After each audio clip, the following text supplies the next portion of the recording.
तो बच्चों कैसे हैं आप सब? बहुत बहुत स्वागत है आपका आज की इस वीडियो में। आज का ये वीडियो क्लास 12th के बच्चों के लिए बहुत ज़्यादा खास होने वाला है, क्योंकि इस वीडियो में हम लोग देखने वाले हैं बच्चों क्लास 12th का जो आपका इकोनॉमिक्स का सब्जेक्ट है, हिंदी में बोले तो जो आपका अर्थशास्त्र का विषय है, इसका जो आपका बोर्ड एग्जाम होने वाला है 18 मार्च को। जी हाँ बच्चों, 18 मार्च 2026 को जो आपका इकोनॉमिक्स का सीबीएसई का बोर्ड का पेपर होगा क्लास 12th का। तो उसके लिए हम लोग अपना sample question paper number second solve कर रहे थे, जिसका पार्ट 1 का वीडियो मैंने अपलोड कर दिया था। ये हमारा इसी सैंपल पेपर का पार्ट 2 का वीडियो रहने वाला है, ठीक है? जिसके अंदर हम लोग यहाँ पर सेक्शन नंबर बी को पूरा कवर करेंगे। ओके बच्चों, और अभी तक आपने इसका पार्ट 1 का वीडियो नहीं देखा है तो link is in the description box, ठीक है? तो लिंक आपको डिस्क्रिप्शन में मिल जाएगा, वहां पर क्लिक करके जरूर देख लीजिएगा। और यहाँ पर जो भी क्वेश्चन हम लोग डिस्कस करने वाले हैं बच्चों, इसमें से बहुत सारे क्वेश्चंस आपके पेपर में डिट्टो रिपीट होकर के आ सकते हैं, एकदम सेम टू सेम छप करके आ सकते हैं। तो वीडियो को पूरा जरूर देखिएगा, और एक छोटा सा लाइक का टारगेट रखता हूं मैं, केवल और केवल 407 लाइक्स का। मुझे पक्का भरोसा है आप सभी करवा देंगे, तो ठोको लाइक, ठीक है? और अपने सभी दोस्तों में शेयर भी जरूर कर दीजिएगा इस वीडियो को, ताकि उनको भी यहाँ पर हेल्प हो सके। तो चलिए वीडियो को शुरू करते हैं, और जो क्वेश्चंस हमने पार्ट 1 में कवर नहीं किए थे उन सभी क्वेश्चंस को एक-एक करके कवर करते हैं बच्चों। सेक्शन बी के अंदर, जिसको हिंदी में आप अनुभाग बी भी बोलते हैं, इसके अंदर हमसे इंडियन इकोनॉमिक डेवलपमेंट वाले क्वेश्चंस पूछे जाएंगे। तो चलिए देखते हैं एक एक करके क्वेश्चंस को। यहाँ पर पहला क्वेश्चन देखिए क्या है कि डैश समिति का गठन भारत में लघु उद्योगों के विकास और संवर्धन के लिए किया गया था। ठीक है, इंग्लिश मीडियम में इस तरह से रहेगा कि dash committee was form for the development and promotion of small scale industries in India.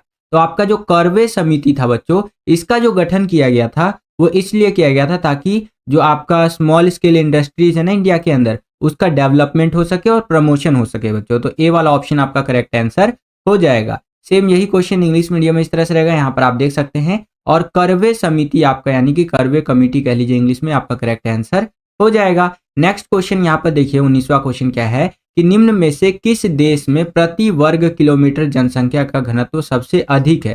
देखिए जनसंख्या घनत्व क्या होता है इसको समझ लीजिए, इंग्लिश में इसको पॉपुलेशन डेंसिटी बोलते हैं। ठीक है, एक वर्ग किलोमीटर के अंदर कितनी जनसंख्या रहती है वो आपका जनसंख्या घनत्व कहलाता है। जियोग्राफी का टर्म है बच्चों। ठीक है, जैसे मान लीजिए कि दो देश है, ठीक है, ये देश ए है और ये देश बी है बच्चों। ठीक है, ए वाले देश के अंदर प्रति वर्ग किलोमीटर की अगर मैं बात करूं तो यहाँ पर केवल 10 लोग रहते हैं, 4 5 6 7 8 9 और 10। ठीक है, तो यहाँ पर प्रति वर्ग किलोमीटर में कितने लोग हैं? 10 लोग हैं। और ये जो बी नाम का देश है, यहाँ पर प्रति वर्ग किलोमीटर के अंदर केवल 5 लोग ही रहते हैं बच्चों। ठीक है, तो जनसंख्या घनत्व कहाँ का ज्यादा होगा? तो ए वाले देश का ज्यादा होगा बच्चों। ठीक है, कहाँ का कम होगा? तो बी वाले देश का जनसंख्या घनत्व कम होगा बच्चों। आई होप कि आपको समझ में आ गया होगा। अब यहाँ पर देखिए वापस से क्वेश्चन को एक बार देख लेते हैं कि निम्न में से किस देश में प्रति वर्ग किलोमीटर जनसंख्या का घनत्व सबसे अधिक है। तो भारत के अंदर बच्चों प्रति वर्ग किलोमीटर में अगर देखा जाए तो आपका जनसंख्या का घनत्व जो है, पॉपुलेशन डेंसिटी जो है, सबसे ज्यादा है बच्चों। सेम यही क्वेश्चन इंग्लिश मीडियम में इस तरह से रहेगा कि which of the following countries has the highest density of population पर स्क्वायर किलोमीटर। ठीक है, तो आपका इंडिया यानी अपना प्यारा भारत करेक्ट आंसर हो जाएगा। वीडियो में आगे बढ़ने से पहले एक इंपॉर्टेंट इन्फॉर्मेशन है बच्चों, तो बड़े ध्यान से समझिएगा। अगर आप अपने पॉलिटिकल साइंस के बोर्ड एग्जाम की तैयारी को, और जो आपका हिस्ट्री का बोर्ड का पेपर होने वाला है, इसकी तैयारी को नेक्स्ट लेवल पर ले जाना चाहते हैं, और उन बच्चों की कैटेगरी में शामिल होना चाहते हैं जो लास्ट टाइम पे भी तैयारी करके अपने बोर्ड एग्जाम्स के अंदर बहुत अच्छे मार्क्स स्कोर करते हैं, लिटरली 95 प्लस तक स्कोर करते हैं, तो आप हमारे द्वारा बनाए गए इन दोनों सब्जेक्ट के सैम्पल क्वेश्चन पेपर्स को ले सकते हैं। हमने इन दोनों सब्जेक्ट के 15-15 सैंपल पेपर बना करके रेडी कर दिए हैं, विथ सॉल्यूशन के साथ, और हिंदी और इंग्लिश दोनों ही मीडियम के अंदर आपको ये सैंपल पेपर्स देखने को मिल जाएंगे बच्चों। ठीक है, इनको आप ले सकते हैं, स्क्रीन पर दिख रहे व्हाट्सअप नंबर पर कॉन्टैक्ट करके, ये हमारी टीम का व्हाट्सअप नंबर है। ठीक है, इस पे आप मैसेज करके सैंपल पेपर्स को खरीद सकते हैं। और देखिए अभी अगर आप सैंपल पेपर्स को लेते हैं तो आपको 50% का भारी डिस्काउंट भी देखने को मिलेगा बच्चों। अच्छा, सैंपल पेपर लेने से फ़ायदा क्या होगा? तो देखिए इन सैंपल पेपर्स के अंदर ना हर एक तरह के क्वेश्चंस आपको देखने को मिल जाएंगे, जो पिछले 10 साल के अंदर बार बार रिपीट होकर के आए हुए हैं। ठीक है, तो जरूर लीजिए बच्चों। मेरा तो भैया पॉलिटिकल टॉपर था मैं, ठीक है, तो जो भी मेरी स्ट्रैटेजी थी मैंने वो सारा स्ट्रैटेजी आपको इन सैंपल पेपर के माध्यम से देने का प्रयास किया है।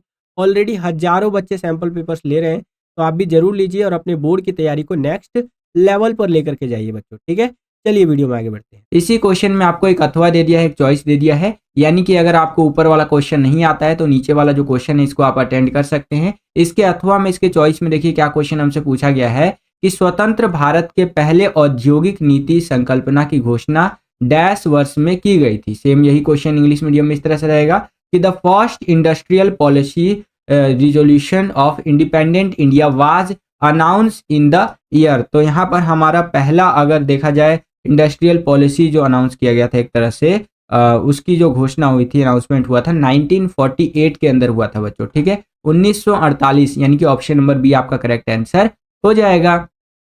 अब हम लोग आ गए हैं 20वें क्वेश्चन के अंदर। यहाँ पर आपको दो स्टेटमेंट दे दिया है, दोनों को रीड करना है और फिर बताना है कि कौन सा स्टेटमेंट सही है कौन सा स्टेटमेंट गलत है। तो स्टेटमेंट नंबर 1 यानी कथन नंबर 1 क्या कह रहा है कि पिछले 20 वर्षों में औसत वैश्विक तापमान में वृद्धि हुई है। अगर लास्ट 20 ईयर्स की बात करें तो जो एवरेज ग्लोबल टेम्परेचर है वो इंक्रीज हुआ है। तो ये बात तो ठीक कह रहा है यहाँ पर। ठीक है, अगला यहाँ पर देखिए स्टेटमेंट क्या कह रहा है कि तेजी से औद्योगिकीकरण यानी इंडस्ट्रियलाइजेशन से वायु प्रदूषण के स्तर में वृद्धि हुई है। तो ये बात भी यहाँ पर बिल्कुल सही कह रहा है कि नहीं। देखिए जितना ज़्यादा रैपिडली हमारे देश के अंदर या ग्लोबली अगर मैं बात करूँ इंडस्ट्रियलाइजेशन हो रहा है, वैसे ही क्या हो रहा है हमारे एयर जो है वो पॉल्यूटेड होते जा रहे हैं। ठीक है, तो दोनों स्टेटमेंट यहाँ पर सही कह रहा है, तो दोनों कथन 1 और 2 सत्य है बच्चों। ठीक है, सेम यही क्वेश्चन इंग्लिश मीडियम में इस तरह से रहेगा। यहाँ पर आप देख सकते हैं स्टेटमेंट नंबर 1 है कि the average global temperature has increase in the last 20 years. ठीक है, और स्टेटमेंट नंबर 2 है हमारा कि rapid industrialization has increase the level of air pollution. तो यहाँ पर आपका ए वाला ऑप्शन करेक्ट आंसर हो जाएगा बच्चों। अगर आपको वीडियो पसंद आ रहा है इसी तरह की इकोनॉमिक्स की और आप सैंपल पेपर की इंपॉर्टेंट क्वेश्चन की वीडियो देखना चाहते हैं तो इस वीडियो को ज़्यादा से ज़्यादा लाइक कीजिएगा बच्चों। जितना ज़्यादा वीडियो को आप लाइक करेंगे उतना ज़्यादा हमारा मोटिवेशन बढ़ता है और वीडियोस को बनाने के लिए। ठीक है, इसी क्वेश्चन के अंदर आपको एक अथवा एक चॉइस दे दिया है, यानी कि अगर आपको ऊपर वाला क्वेश्चन नहीं आता है तो नीचे वाला जो क्वेश्चन है इसको आप अटेंड कर सकते हैं। इसके अथवा में इसके चॉइस में देखिए क्या क्वेश्चन हमसे पूछा गया है कि भारत द्वारा किस वर्ष में नई आर्थिक नीति अपनाई गई थी। In which year the new economic policy was adopted by India. तो भारत ने जो न्यू इकोनॉमिक पॉलिसी अपनाया था वो 1991 में अपनाया था। ठीक है, जिसके तहत भारत ने एलपीजी अपनाया था। अब आप मुझे कमेंट करके बताइए कि एलपीजी का फुल फॉर्म होता क्या है। जो भी बच्चा सबसे पहले कमेंट करके बताएगा उसके कमेंट को मैं यहाँ पर हार्ट का यानी दिल का निशान दे दूंगा ताकि और बच्चे समझ सके बच्चे ने बिल्कुल सही उत्तर दिया है। और जिसका सबसे पहले आंसर आएगा ना और करेक्ट आंसर यहाँ पर कमेंट करेगा बच्चा, हार्ट के निशान के साथ साथ पिन भी कर दूंगा उसका कमेंट में। ठीक है, चलिए देखते हैं कौन सा बच्चा सबसे पहले कमेंट करके बताता है। सेम यही क्वेश्चन इंग्लिश मीडियम में इस तरह से रहेगा, यहाँ पर आप देख सकते हैं और 1991 आपका 1991 करेक्ट आंसर हो जाएगा। 21वां क्वेश्चन देखिए बच्चों, यहाँ पर क्या पूछ रहा है हमसे कि पहचाने की निम्नलिखित में से कौन भारत के ग्रामीण क्षेत्रों में गैर संस्थागत ऋण का स्रोत है। यही क्वेश्चन इंग्लिश मीडियम में इस तरह से रहेगा कि identify which of the following is the source of non institutional credit in rural areas of India. ठीक है, तो आज भी देखिए भारत के जो ग्रामीण इलाके हैं, जो रूरल इंडिया है आपका, उसके अंदर अगर लोगों को कर्जा लेना होता है, चाहे बेटी की शादी के लिए हो, खेती करने के लिए हो या घर बनाने के लिए हो, तो अक्सर बैंकों से उनको नहीं मिला करता है। तो वो कहाँ जाते हैं, साहूकारों के पास जाते हैं बच्चों और बोलते हैं हे साहूकार जी हमको थोड़ा कर्जा दे दीजिए, थोड़ा सा पैसा दे दीजिए, हमको अपना बेटी का शादी करना है, हमको घर बनाना है, हमको खेती करना है कि नहीं। तो साहूकार उनको पैसा देते हैं। जैसे मान लीजिए कि बैंक उनको जो लोन देगा वो 6.5% इंटरेस्ट रेट पे देगा, तो साहूकार जो उनको लोन देगा, ठीक है, वो देगा यहाँ पर 15% पे या फिर 20% पे, इस तरह से लोन देगा, क्योंकि साहूकार इंस्टेंटली दे देगा।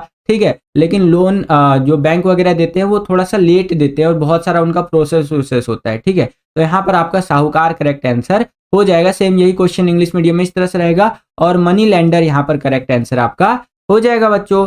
अब हम लोग आ गए हैं 22वें क्वेश्चन के अंदर। यहाँ पर देखिए कॉलम 1 में दी गई घटनाओं के सेट और कॉलम 2 में दिए गए संगत तथ्यों में से कथन की सही जोड़ चुने। ठीक है, तो अगर करेक्ट मैच चुनने की बात हो रही है तो आप यहाँ पर इस तरह से कर सकते हैं। जो हमारे मनमोहन सिंह जी है वो 1991 में जब हमारा इकोनॉमिक रिफॉर्म्स हो रहा था उस टाइम पे फाइनेंस मिनिस्टर थे।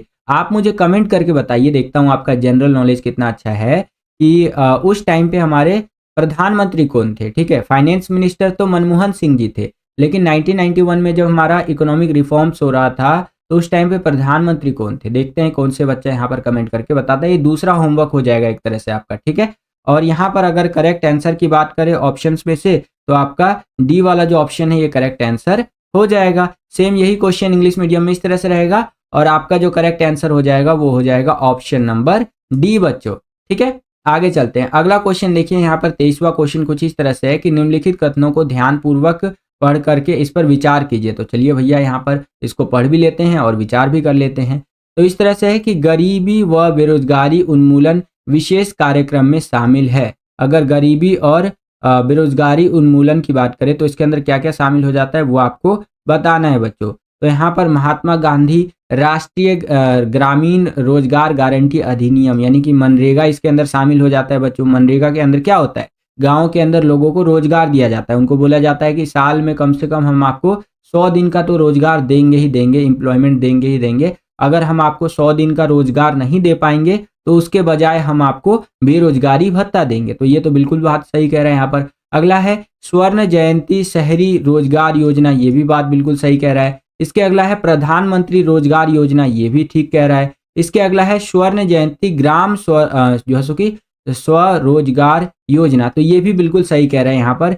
तो इस हिसाब से आपका ऑप्शन नंबर जो सी है फर्स्ट, सेकंड, थर्ड और फोर्थ ये करेक्ट आंसर हो जाएगा बच्चों। सेम यही क्वेश्चन इंग्लिश मीडियम में इस तरह से रहेगा, यहाँ पर आप देख सकते हैं।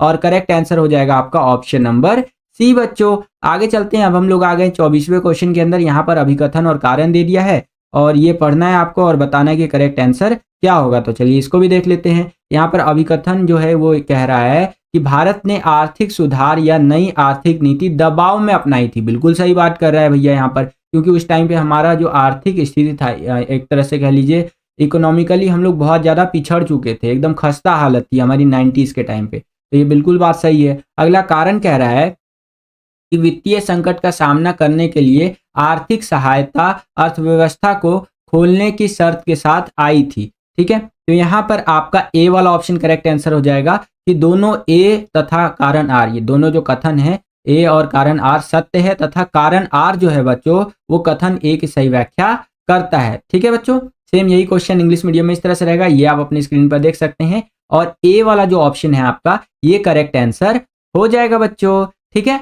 चलिए अब हम लोग आ गए हैं 25वें क्वेश्चन के अंदर। यहाँ पर 25वां क्वेश्चन देखिए क्या है कि आर्थिक सुधार काल में सेवा क्षेत्र की वृद्धि दर डैश से अधिक रही है, ठीक है। यहाँ पर इंग्लिश मीडियम में इस तरह से रहेगा आपका कि the growth rate of the service sector during the economic reforms has been more than, किससे ज्यादा रही है? तो यहाँ पर आपका प्राथमिक क्षेत्र से भी ज्यादा रही है, कृषि क्षेत्र से भी ज्यादा रही है और विनिर्माण क्षेत्र से भी ज्यादा रही है। तो उपरोक्त सभी आपका करेक्ट आंसर हो जाएगा बच्चों। सेम यही क्वेश्चन इंग्लिश मीडियम में इस तरह से रहेगा और ऑल ऑफ द अबव यहाँ पर आपका करेक्ट आंसर हो जाएगा। आगे चलते हैं, इसी क्वेश्चन में एक अथवा दे दिया है, चॉइस दे दिया है कि अगर आपको ऊपर वाला क्वेश्चन नहीं आता है तो नीचे वाला कर सकते हैं कि मदर डेयरी तथा अमूल डैश का उदाहरण है। तो ये आपका सहकारी विपणन यानी कि कोऑपरेटिव मार्केटिंग का उदाहरण है बच्चों, ठीक है। यहाँ पर इंग्लिश मीडियम में भी आप देख सकते हैं।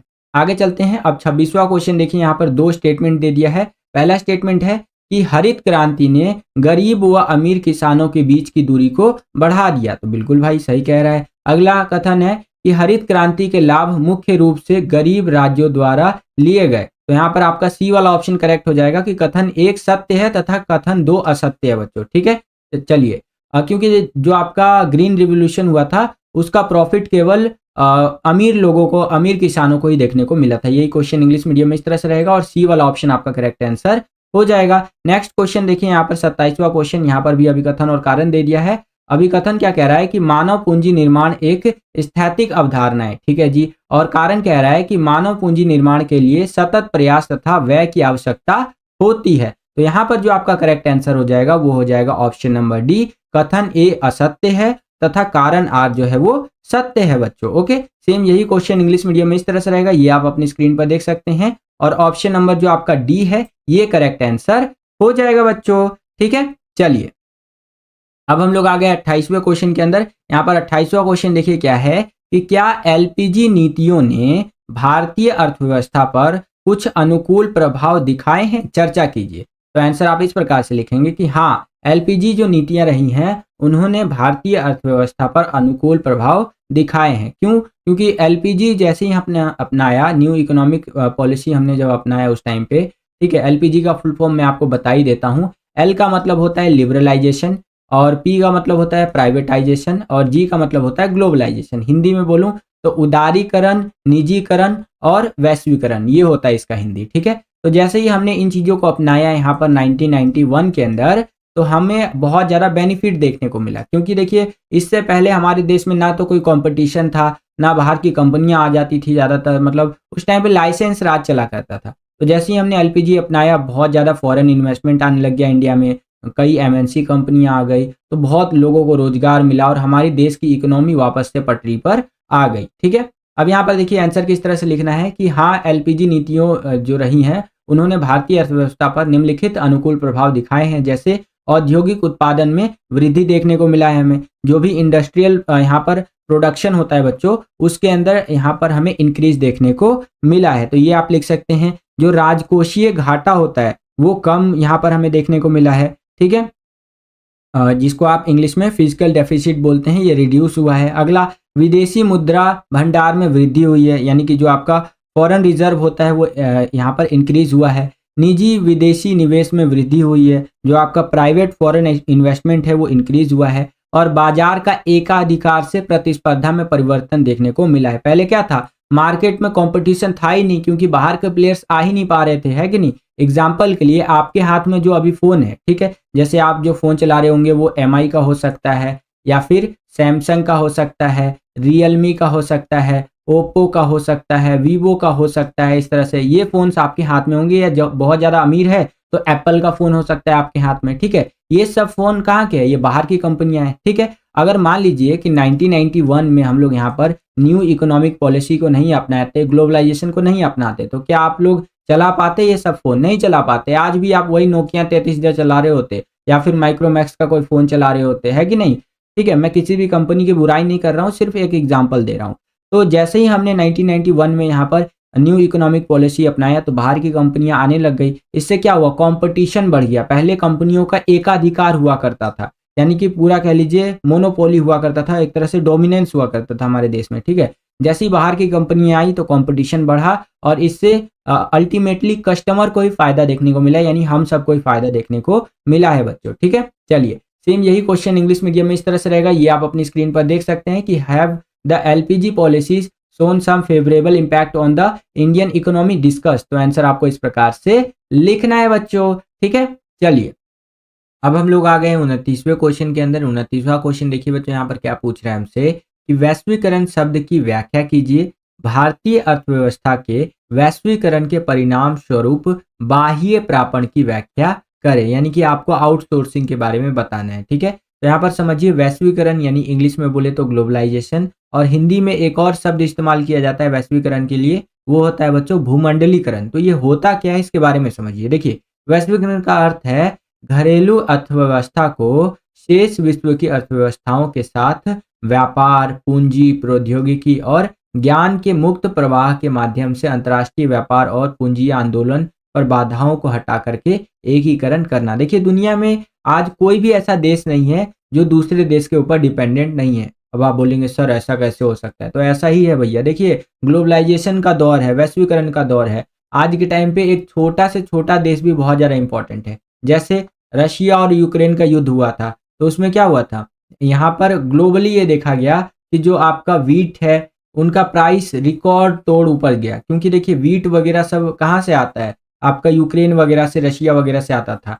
तो उनके से आना तो बंद हो गया क्योंकि उनका युद्ध चलने लग गया, तो पूरी दुनिया को यहाँ पर इस तरह की समस्याओं का सामना करना पड़ा। उसी प्रकार से दुनिया में सभी देश कोई ना कोई चीज़ होल्ड करते हैं, ठीक है। जैसे भारत की बात करें तो भारत में मसाले वगैरह बहुत ज़्यादा है, ठीक है। भारत में आईटी कंपनियां बहुत ज़्यादा हैं। तो अगर भारत कल को अगर किसी युद्ध में फंस जाता है तो पूरी दुनिया में दिक्कत आ जाएगा, आईटी को लेकर के, रोजगार को लेकर के पूरी दुनिया में दिक्कत आ जाएगा। क्योंकि भारत अपने यहाँ से दूसरे देशों में लेबर वगैरह भेजता है, ठीक है, वर्कर्स भेजता है, चाहे स्किल्ड हो या नॉन स्किल्ड हो, है कि नहीं। तो मेरा कहने का तात्पर्य ये है कि पूरी दुनिया आज के टाइम पे इस ग्लोबलाइजेशन के दौर में एक हो चुकी है, एक छोटे से बिंदु में आकर के रह करके सिमट गई है, ठीक है। तो इस तरह से आप समझ सकते हैं। और आउटसोर्सिंग यानी कि बाह्य प्रापण क्या होता है, इसमें बाहर की जो कंपनियां होती है ना सस्ते में काम करवाती है दूसरे देशों के लोगों से। जैसे अमेरिका का कोई कंपनी है तो भारत के लोगों से अगर वो काम करवाएगी तो सस्ते में काम हो जाएगा, इसीलिए अमेरिका का कॉल सेंटर इंडिया में आपको देखने को मिलेगा। ठीक है, बाकी यहाँ पर लिखा हुआ भी आप पढ़ सकते हैं। सेम यही क्वेश्चन आपका इंग्लिश मीडियम में इस तरह से रहेगा, ये आप अपनी स्क्रीन पर देख सकते हैं और आंसर आपको इस प्रकार से लिखना है बच्चों।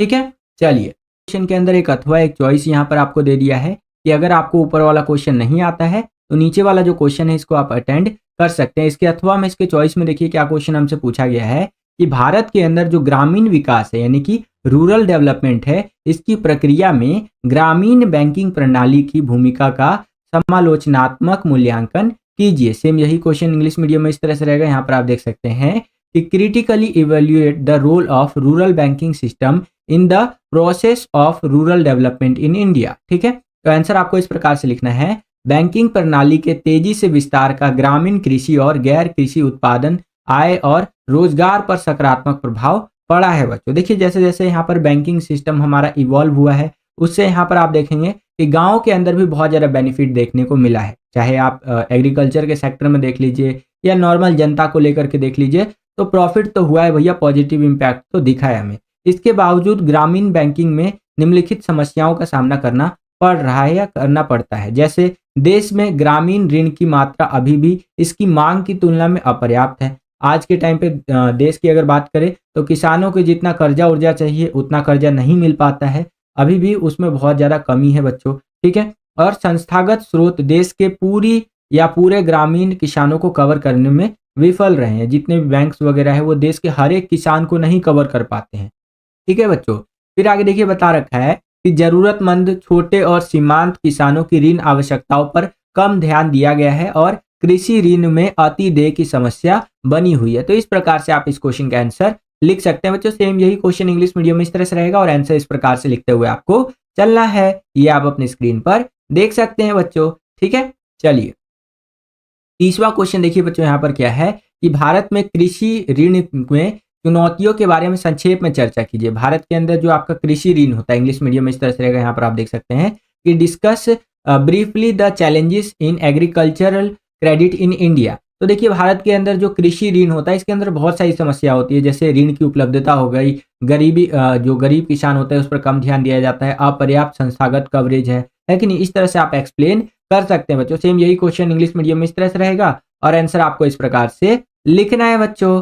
ठीक है, चलिए अब हम लोग आ गए हैं 31वें क्वेश्चन के अंदर। 31वां क्वेश्चन देखिए यहाँ पर क्या है कि आधारभूत सुविधाएं सकारात्मक रूप से आर्थिक विकास से संबंधित है। तो हाँ बिल्कुल, देखिए जो आपका बुनियादी ढांचा होता है यानी कि बेसिक इंफ्रास्ट्रक्चर होता है वो सकारात्मक रूप से आर्थिक विकास से संबंधित होता है बच्चों। जैसे उत्पादकता में वृद्धि देखने को मिलती है हमें और निवेश को प्रेरित करता है। अगर एक देश का जो बेसिक इंफ्रास्ट्रक्चर है जैसे रोड हो गया, हाईवे हो गया, सी पोर्ट्स वगैरह हो गए, ठीक है, एयरपोर्ट्स हो गए, इस तरह के जो बेसिक इंफ्रास्ट्रक्चर होता है वो अगर अच्छा है ना और बाहर का कोई इन्वेस्टर होगा तो वो देखेगा, मान लीजिए इंडिया में ये सारी चीज़ें बहुत अच्छी है तो बाहर का अमेरिका में बैठा हुआ इन्वेस्टर देखेगा और भैया यहाँ पर इंडिया में तो इतना ज़्यादा डेवलपमेंट हो रहा है, बेसिक इंफ्रास्ट्रक्चर भी इतना अच्छा है, चलो हम अपना फैक्ट्री इंडिया में खोलते हैं, है कि नहीं। तो इससे क्या हुआ, वो वहाँ का जो इन्वेस्टमेंट है वो इंडिया में आ गया। ठीक है, और अब इंडिया में आएगा, इंडिया में फैक्ट्री वैक्ट्री बनाएंगे वो लोग, तो फैक्ट्री में क्या होगा, सामान वामान बनेगा तो वो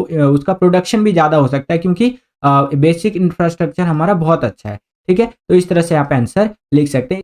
इसके बी में भी एक क्वेश्चन है बच्चों कि पर्यावरण के संबंध में मुख्य मुद्दे के रूप में वैश्विक उष्णता तथा ओजोन क्षय को स्पष्ट कीजिए। ठीक है, तो अगर वैश्विक उष्णता की बात करें तो आंसर आप इस प्रकार से लिख सकते हैं कि वायुमंडल में कार्बन डाइऑक्साइड तथा अन्य ग्रीन हाउस गैसेस के स्तर में वृद्धि से विश्व के औसत तापमान में वृद्धि होती जा रही है और ध्रुवीय हिम का पिघलना, समुद्री स्तर में वृद्धि हमें देखने को मिल रही है और तूफान की बारंबारता देखने को मिल रही है। जैसे जैसे ग्लोबल टेम्परेचर बढ़ रहा है डिफरेंट टाइप की प्रॉब्लम्स हमें देखने को मिल रही है बच्चों। और ओजोन लेयर में भी छेद देखने को मिल रहा है। ओजोन लेयर क्या होता है बच्चों, हमारी धरती को ना एक नेचुरल सुरक्षा कवच मिला हुआ है, ठीक है, जिससे कि सूरज से जो हानिकारक किरणें आती है ना उससे हमें वो नेचुरल सुरक्षा कवच बचा लेता है। लेकिन धीरे धीरे वो जो कवच है वो फटता जा रहा है। ठीक है, हमारे द्वारा ही कुछ गैसेस छोड़ी जाते हैं जैसे क्लोरोफ्लोरोकार्बन हो गया, तो इससे क्या होता है, सूरज से आने वाली हानिकारक किरणें डायरेक्ट धरती पर आ रही है और इससे दिक्कत समस्याएं बढ़ रही है बच्चों, ठीक है। इसे ही ओजोन क्षय कहा जाता है। तो यहाँ पर आप बेसिक बातें लिखी हुई भी देख सकते हैं। क्लोरोफ्लोरोकार्बन्स के कारण वायुमंडल में ओजोन की मात्रा में कमी होती जा रही है, इससे संबंधित है। जीव जंतुओं को क्षति हो रही है, जैसे जैसे ओजोन लेयर फट रहा है तो जीव जंतुओं को बहुत ज़्यादा नुकसान हो रहा है। मनुष्यों में त्वचा का कैंसर का कारण बन रहा है। देखिए जैसे ही डायरेक्ट अगर वो सनलाइट आपके ऊपर पड़ गया ना, तो आपका स्किन कैंसर होने का भी खतरा रहता है, ठीक है। जलीय जीव तथा स्थलीय पौधों की समृद्धि पर प्रभाव पड़ रहा है। तो इस तरह से आंसर आप लिख सकते हैं। सेम यही क्वेश्चन इंग्लिश मीडियम में इस तरह से रहेंगे, यहाँ पर आप देख सकते हैं और आंसर आपको इस प्रकार से लिखते हुए चलना है बच्चों। ये आप अपनी स्क्रीन पर देख सकते हैं, ठीक है। इसी क्वेश्चन के अंदर आपको एक अथवा एक चॉइस देखने को मिलेगा, यानी कि अगर आपको ऊपर वाला क्वेश्चन नहीं आता है तो नीचे वाला जो क्वेश्चन है इसको आप अटेंड कर सकते हैं। इसके अथवा में, इसके चॉइस में देखिए क्वेश्चन क्या पूछा गया हमसे कि भारत में मानव पूंजी निर्माण की प्रमुख समस्याएं क्या है, वर्णन कीजिए। तो आंसर आप इस प्रकार से लिखेंगे, जनसंख्या की उच्च वृद्धि, प्रतिभा पलायन, अपर्याप्त संसाधन, बेरोजगारी या संसाधनों का अकुशल उपयोग और विद्यालय व विश्वविद्यालय शिक्षा के बीच संसाधनों के वितरण में असंतुलन आदि, ये भारत के अंदर मानव पूंजी निर्माण की प्रमुख समस्याएं हैं बच्चों, ठीक है। सेम यही क्वेश्चन इंग्लिश मीडियम में इस तरह से रहेगा। यहाँ पर आप देख सकते हैं कि what are the major problems of human capital formation in India. तो आंसर आपको इस प्रकार से लिखना है बच्चों, ठीक है। आगे चलते हैं, अगला क्वेश्चन देखिए, वैध तर्कों के साथ बताइए कि क्या निम्नलिखित कथन सत्य है या असत्य है। तो यहाँ पर ए में है कि ब्रिटिश शासन से पहले भारत एक पिछड़ी अर्थव्यवस्था थी। बिल्कुल गलत बात है भैया। ब्रिटिश शासन यानी जब अंग्रेज लोग आए थे, इससे पहले तो भारत को सोने की चिड़िया कहा जाता था, है कि नहीं। तो ये गलत बात है। ब्रिटिश शासन से पहले भारत की अर्थव्यवस्था एक स्वतंत्र, समृद्ध और आत्मनिर्भर अर्थव्यवस्था थी। अंग्रेज लोग आए और हमें लूट करके चले गए। नेक्स्ट यहाँ पर देखिए क्या है कि ऑन द जॉब ट्रेनिंग, नौकरी में प्रशिक्षण मानव पूंजी निर्माण का एक स्रोत नहीं है। तो देखिए भैया, ये आपका एक तरह से स्रोत है, ठीक है, क्योंकि ऑन द जॉब ट्रेनिंग जो होता है, प्रशिक्षण, मानव पूंजी निर्माण का एक स्रोत है, क्योंकि यह श्रमिकों के कौशल और दक्षता को बढ़ाता है। जॉब के दौरान ही आपको और ट्रेनिंग दी जाएगी तो और अच्छा से आप काम कर पाएंगे और उत्पादन और उत्पादकता में वृद्धि और होती है बच्चों, ठीक है। यही क्वेश्चन इंग्लिश मीडियम में इस तरह से रहेगा। यहाँ पर आप देख सकते हैं कि India was a backward economy before the British rule. तो आपका ये इनकरेक्ट है, यहाँ पर आप देख सकते हैं। और नेक्स्ट क्वेश्चन यहाँ पर आप देख सकते हैं बच्चों। नेक्स्ट क्वेश्चन इसके अगला यहाँ पर 33वां है कि कृषि विपणन को परिभाषित कीजिए। ये क्या होता है? तो कृषि विपणन एक ऐसी प्रक्रिया है जिसमें देश भर में विभिन्न कृषि वस्तुओं का संयोजन, भंडारण, प्रसंस्करण, परिवहन, पैकेजिंग, ग्राइंडिंग और वितरण शामिल होता है। यानी कि फार्मिंग से रिलेटेड सारी चीजें इसके अंदर एक तरह से शामिल हो जाती है बच्चों। नेक्स्ट क्वेश्चन, ग्रामीण विकास में सूक्ष्म ऋण कार्यक्रमों के महत्व की संक्षेप में चर्चा कीजिए। तो इसका आंसर आप इस तरह से लिख सकते हैं बच्चों, ठीक है। अगला क्वेश्चन देखिए, जैविक खेती, ऑर्गेनिक फार्मिंग की बात कर रहा है। इसके प्रारंभिक वर्षों में किसान के सामने आने वाली किन्हीं दो समस्याओं की सूची बनाइए। तो जो आपका ऑर्गेनिक फार्मिंग होता है ना बच्चों, इसके अंदर स्टार्टिंग में क्या होता है, अपर्याप्त बुनियादी ढांचा और विपणन देखने को मिलता है। और पारंपरिक कृषि उत्पादों की तुलना में जैविक उत्पादों की सेल्फ लाइफ कम होती है, क्योंकि इसके अंदर फर्टिलाइजर वगैरह ज्यादा तो डाला नहीं जाता है कि नहीं। सेम यही क्वेश्चन इंग्लिश मीडियम में इस तरह से रहेंगे और आंसर इस प्रकार से आपको लिखते हुए चलना है बच्चों। ये आप अपनी स्क्रीन पर देख सकते हैं। वीडियो अगर आपको पसंद आ रहा है तो वीडियो को लाइक भी करते चलिएगा बच्चों, ठीक है। चलिए परफेक्ट। इसी के अंदर एक अथवा दीजिए कि ऊपर वाला क्वेश्चन अगर आपको नहीं आता है तो नीचे वाला क्वेश्चन आप कर सकते हैं कि कल्पना कीजिए कि आप एक गांव के निवासी हैं। निर्धनता की समस्या से निपटने के लिए कुछ उपाय सुझाइए, ठीक है। आप यहाँ पर एक गांव के निवासी है, गांव के रहने वाले हैं और गांव में बहुत ज्यादा गरीबी है, निर्धनता है। तो इससे कैसे निपटा जा सकता है, गांव वालों को कैसे अमीर बनाया जा सकता है, तो कुछ आइडिया आप मुझे कमेंट करके बताइए बच्चों, ठीक है। ऑलमोस्ट एक बच्चा कम से कम 5 आइडिया तो कमेंट करके बताइए ही बताइए कि किस तरह से गांव वालों को अमीर बनाया जा सकता है, ठीक है बच्चों। देखता हूं किस तरह से कमेंट्स आप करते हैं। आपका सोचने का स्किल देखूंगा कि किस तरह से थिंकिंग कैपेबिलिटी है आपके अंदर। अगला, हमारे देश के लिए ग्रामीण विकास अत्यंत महत्वपूर्ण क्यों है? देखिए भैया, अधिकांश जो हमारी आबादी है आज भी गांव में रहती है और यह रोजगार के अवसर पैदा कर, अगर हम लोग वहां पर रोजगार का अवसर पैदा करेंगे तो इससे क्या होगा, वो लोग शहरों में पलायन नहीं करेंगे, वहीं पर रहेंगे, वहीं के संसाधनों का इस्तेमाल करेंगे, गांव भी विकसित होंगे और शहर तो विकसित हो ही रहे, ठीक है। तो इसीलिए हमारे देश में ग्रामीण विकास अत्यंत महत्वपूर्ण है बच्चों। यही क्वेश्चन इंग्लिश मीडियम में इस तरह से रहेंगे, यहाँ पर आप देख सकते हैं और आंसर इस प्रकार से लिखते हुए चलना है बच्चों, ठीक है। अब हम लोग आ गए हैं 34वें क्वेश्चन के अंदर। यहाँ पर 34वां क्वेश्चन देखिए क्या कह रहा है कि पर्यावरण संकट के कारणों पर निम्नलिखित गद्यांश को पढ़े और निम्नलिखित प्रश्नों के उत्तर दे। तो यहाँ पर आपको एक पैसेज दे दिया है जो कि इन्वायरमेंट से यानी पर्यावरण से संबंधित है। वीडियो पॉज करके आप रीड कर सकते हैं, काफी बड़ा पैसेज है बच्चों, ठीक है। आप वीडियो पॉज करके रीड कर लीजिए। इसके बेसिस पर जो क्वेश्चन हमसे पूछे जाएंगे उनको हम लोग हल करने का प्रयास करेंगे बच्चों।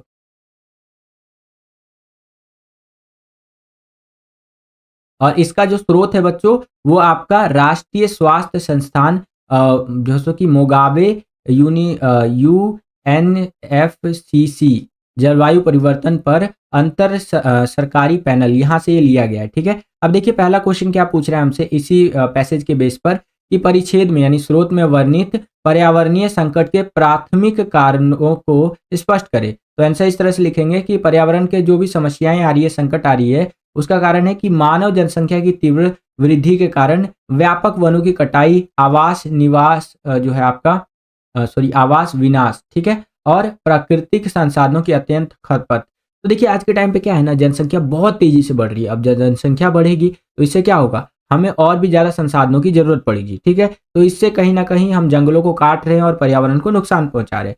और ज्यादा से ज्यादा जो इंडस्ट्रियलाइजेशन कर रहे हैं इससे ग्लोबल वार्मिंग बढ़ रही है, ठीक है, और पर्यावरण को नुकसान हो रहा है बच्चों, ठीक है। चलिए नेक्स्ट क्वेश्चन देखिए, औद्योगिकीकरण और वर्तमान पर्यावरणीय संकट के बीच संबंध पर चर्चा कीजिए। तो इसका आंसर आप इस प्रकार से लिखेंगे, औद्योगिकीकरण ने कई तरह से पर्यावरण संकट में योगदान दिया है। जैसे ऊर्जा उत्पादन के लिए जीवाश्म ईंधन पर निर्भरता से ग्रीन हाउस गैसों का उत्सर्जन होता है जो ग्लोबल वार्मिंग और जलवायु परिवर्तन का कारण बनता है बच्चों। देखिए जैसे जैसे हम लोग अपने इंडस्ट्रीज को और आगे बढ़ाते हैं तो हमें फ्यूल की जरूरत पड़ती है, ठीक है। और फ्यूल के रूप में हम लोग यहाँ पर जो आपका जीवाश्म ईंधन है जिनको जला करके प्रदूषण होता है उनका इस्तेमाल करते हैं, जिससे आपका ग्लोबल वार्मिंग बढ़ता है, क्लाइमेट चेंज होता है, ठीक है। तो कहीं ना कहीं ये पर्यावरण संकट ही पैदा कर रहा है। और उद्योगों से निकलने वाले प्रदूषकों और अपशिष्टों से हवा, पानी और मिट्टी प्रदूषित होती है। जो फैक्ट्री से गंदा पानी निकलता है, गंदी हवा निकलती है, ठीक है, कूड़ा करकट निकलता है, इससे और भी ज्यादा पर्यावरण संकट पैदा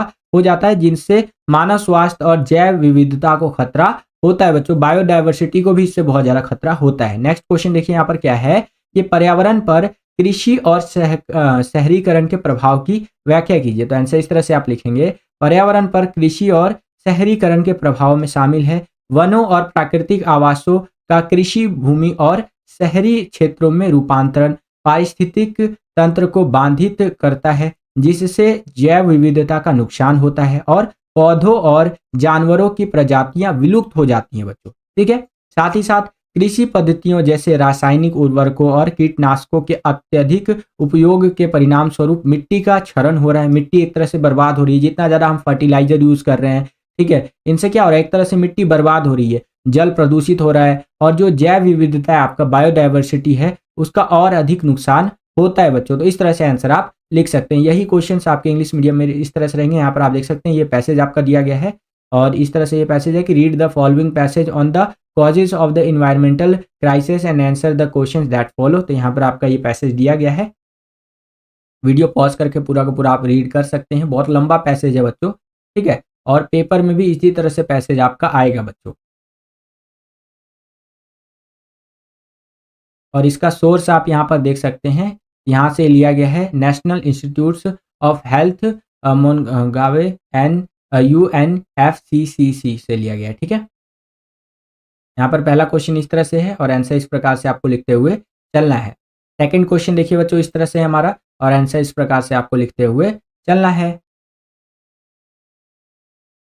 चलिए परफेक्ट। तो बस बच्चों यही था आज का ये वीडियो। आशा करता हूँ आपको ये वीडियो पसंद आया होगा। अगर आपको ये वीडियो पसंद आया तो कर दीजिए ज़्यादा से ज़्यादा लाइक। जितना ज़्यादा वीडियो को आप लाइक करेंगे उतना ज़रा हमारा मोटिवेशन बढ़ता है इसी तरह की वीडियोस को बनाने के लिए। चैनल पर अगर आप नए आ गए हैं, विद्यालय स्टडी पॉइंट को अभी तक आपने सब्सक्राइब नहीं किया है तो सब्सक्राइब कर लीजिए। इसी तरह की वीडियोस हम आपके लिए लेकर के आते रहते हैं। अभी तो 18 तारीख को आपका इकोनॉमिक्स का एग्जाम है, उसके बाद आपका 23 तारीख को पॉलिटिकल साइंस है, फिर 30 मार्च को हिस्ट्री है, सोशोलॉजी है, संस्कृत है। सभी के लिए यहाँ पर सैंपल पेपर और इंपॉर्टेंट क्वेश्चन की वीडियो हम लेकर के आएंगे, तो सब्सक्राइब कर दीजिएगा। सब्सक्राइब करने के बाद बगल में आपको बेल का, घंटी घंटा कुछ भी कह सकते हो, उसका आइकन देखने को मिलेगा। उसको प्रेस करके ऑल पे क्लिक कर दीजिएगा, जिससे कि जो भी हमने वीडियो अपलोड करे उसका नोटिफिकेशन सबसे पहले आपके फ़ोन पर आ जाया करे और आपकी जो तैयारी है एग्जाम्स के लिए वो और भी बेहतर से बेहतर तरीके से हो सके। इस वीडियो के लिए इतना ही, मिलता हूँ आपसे अगली और एक्साइटिंग वीडियो में। तब तक के लिए खुश रहिए, खुश रखिए सभी को। जय हिंद, वंदे मातरम।